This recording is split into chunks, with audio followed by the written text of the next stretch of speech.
Okay, I really want to talk about something, but I feel like it's kind of a niche feeling and I don't want it to be taken the wrong way. So I'm just going to preface this by saying that I have nothing against either of the brand trips going on in Korea right now or any of the creators on it. Like, I'm actually so happy for everyone that's there and gets to experience the culture, the food, everything. It's so amazing. I think this is a feeling that can exist at the same time as my support for both of these brand trips and the creators. It is so weird to see the things that you were made fun of when you were younger become cool enough to be a brand trip when it was something that you used to be literally bullied for. I remember being younger and being at school, and my friends at school would ask me what I'm doing for the summer, and I would tell them I'm going to visit family in Korea, and that was like the weirdest thing ever to people. Not even just that people never used to think of going there on a trip. It's the food, it's the language, like all of it used to never be something that was seen as being cool. And this has to do with not only just Korea, but like being Asian in general, I feel like has become such a trend these days. You know what? Actually, I'm not gonna get started there because that shit actually pisses me off. Like the army stew lady or whatever, the lady that tried to make budae-jjigae and then everyone was like, oh, this is her army stew, and like just completely discredited that it was from Korea, whatever. But just all of it is such a strange thing to wrap my head around because it's also weird for me to like look back on, because imagine telling my younger self this. I remember one day at lunch, I got made fun of for bringing kimbap. Imagine telling my younger self that like influencers are trying it on a brand trip in Korea. Also at the same time, I'm so glad that like my culture is finally getting the hype and the recognition that it deserves, because not to be biased, but the food is like some of the best stuff I've ever eaten in my life. Another thing is I also would have loved to see more Korean skincare influencers on the trip. I could name like 5 off the top of my head right now. Anyways, I just wanted to chat just in case anyone was thinking slash feeling the same way. Again, no hate to either of these brand trips. I think they're both so cool and I'm so glad that people are experiencing Seoul. But yeah, that's my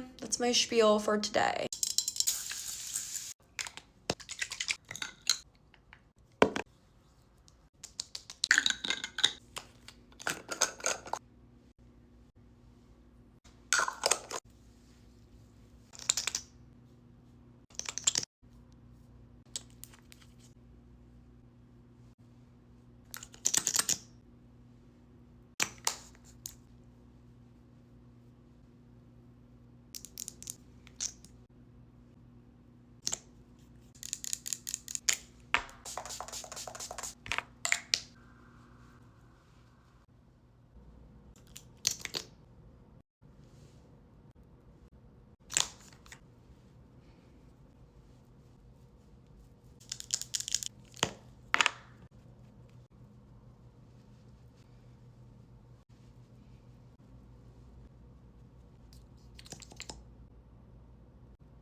Hi guys, I feel like we haven't done an ASMR get ready with me in way too long. Sorry I'm looking a little rough this morning, but I just got out of bed. It's actually not even morning, it's like 1 p.m. I've been having a very rough sleep pattern recently. I'm trying to get my bangs to set right today, so that's why they're clipped up like this.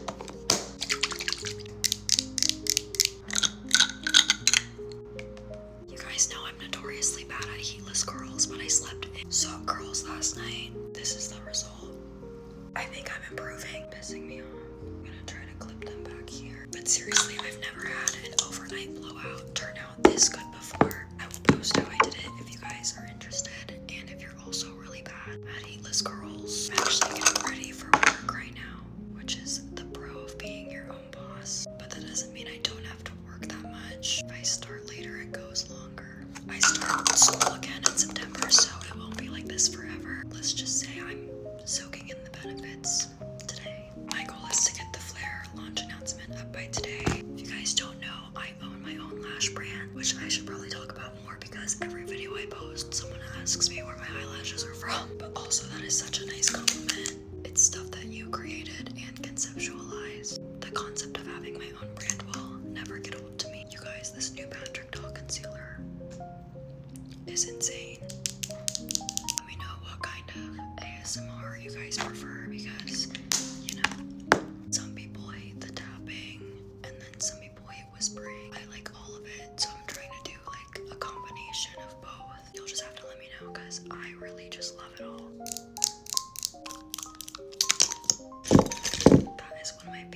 it sounds until I actually cannot find the brush I wanted to use.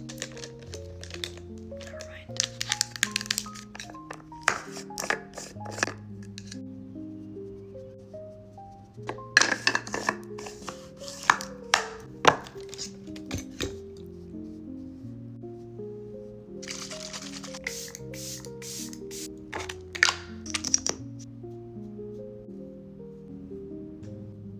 Added some eyeliner and this powder blush.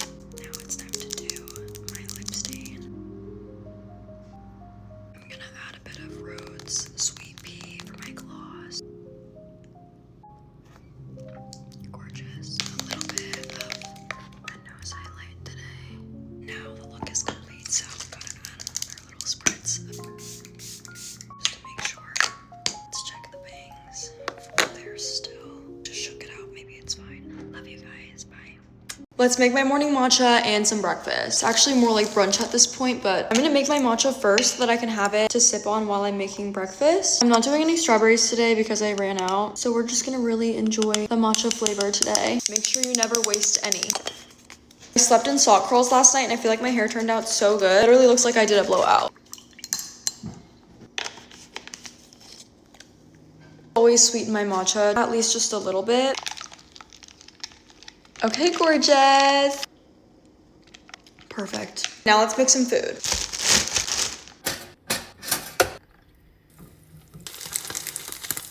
Got my toast and my egg. I'm gonna add some of this. This is a spread that I make and it's basically just Greek yogurt and ranch seasoning. Adding some turkey and my spinach and arugula. I'm obsessed with arugula, so I add kind of a lot. Close her up. Buzz down. And I have my gorgeous matcha. So the hate comments really got to me and I decided I'm no longer drinking whole milk. I've decided to invest in some oat milk. I actually always used Chobani oat milk in my matcha until I started eating cereal again. And then I was like, I don't like oat milk in my cereal, but I don't feel like buying two different milks. So then I was like, why not just use my cow milk for matcha today? And then everyone like shit their pants. So here we are. I guess I'll make the people happy. Low-key, these strawberries are minutes from growing mold. I think they might be a little old, but I salvaged a couple good ones from the bottom of the box. Strawberry number 1, strawberry number 2, strawberry number 3. I feel like that's a pretty good amount. Time to make the actual matcha.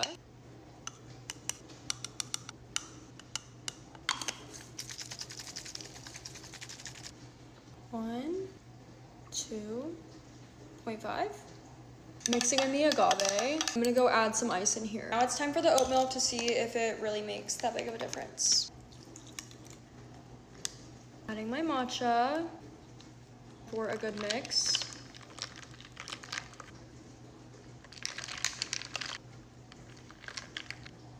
Here's how I get my lashes from this to this. First things first, we have to make sure there is no glue left on my natural lashes at all. This Blue Micellar Water is the best way to get lash bond off in my opinion. I've been doing it for years. It really melts everything off. Now I'm gonna go ahead and curl my natural lashes as well. Mine grow straight down and so it's harder to apply lashes on a downward surface, so I just like to lift them up a little. Nothing too crazy, but just like a little boost. Okay, enough of that. Let's get into our new launch. Ever since I came out with the original Dallin & Taylor lashes, y'all have been asking me to do shorter packs for the girlies who don't love super long dramatic lashes. So I decided to come out with a short pack for both style Dallin and Taylor, and they're available now. We just launched this past weekend. If you're new, the original goes from 10 to 16 millimeters, which is what I always wear. I love long giant lashes. For these packs, we introduced a new length, which is 8 millimeters, the shortest ones made. Each pack only goes from 8 to 14. I'm interested to see how an 8 does in my inner corner, so we're gonna try a new lash map today. And I think I want to mix both styles. Now I'm just applying glue to each cluster, also to just the roots of my natural lashes.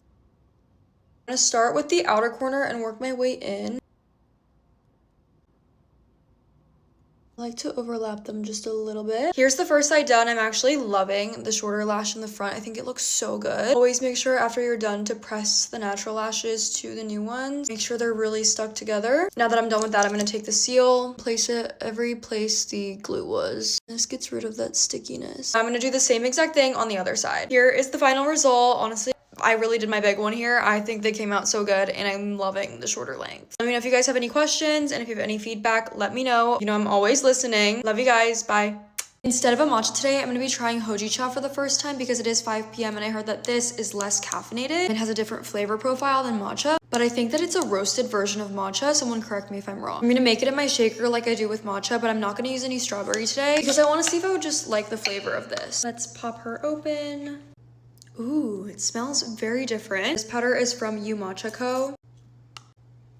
I'm going to do 3 pretty big scoops.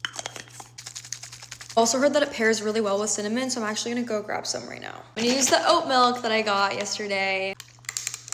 Maybe this will pair really well because I heard Hojicha is also much nuttier. My sweetener of choice is agave syrup. Add in the Hojicha. Before I add the cinnamon, I wanna just try it on its own. Kind of looks like a coffee. Okay, first sip. Whoa, that tastes like something from my childhood. That is really good. I'm gonna add some of my cinnamon. When I was younger, my mom would always give me misukaru. I don't know what it is, or I don't know if I'm even pronouncing it right, but this tastes a lot like that. Okay, I'm a big fan of Hojicha. Let me know how you guys make your Hojicha because I want new recipes now.